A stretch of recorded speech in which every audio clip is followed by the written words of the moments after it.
Karl Marx సాధించిన ఆర్థికాభివృద్ధిని 6 దశలుగా విభజించి విశ్లేషించినాడు. Karl Marx analysed the achieved economic development by dividing 6 stages.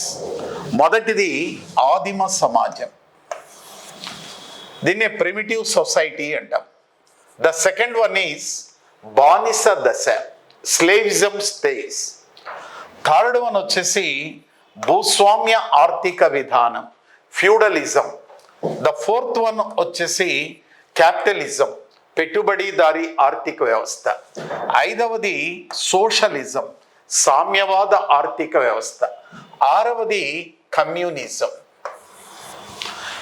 So ఈ సిద్ధాంతాలన్నీ కూడా, ఇవంతా కూడా దేని ఆధారంగా ఈ మార్పులు సంభవించినవంటే వర్గ పోరాటాలు.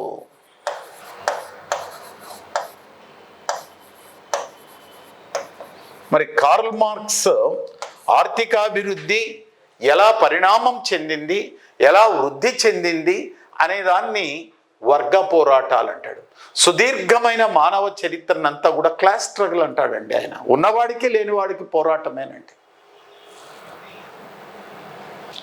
So Karl Marx divided the achieved economic development into how many stages for analysing? 6 stages.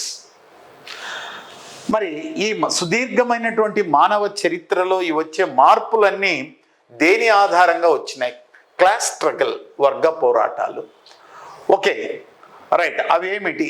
ఒకటి ఆదిమ సమాజం, రెండవది బానిస దశ, మూడవది భూస్వామ్య ఆర్థిక విధానం, నాలుగవది పెట్టుబడిదారీ ఆర్థిక వ్యవస్థ, ఐదవది సోషలిజం, ఆరవది కమ్యూనిజం.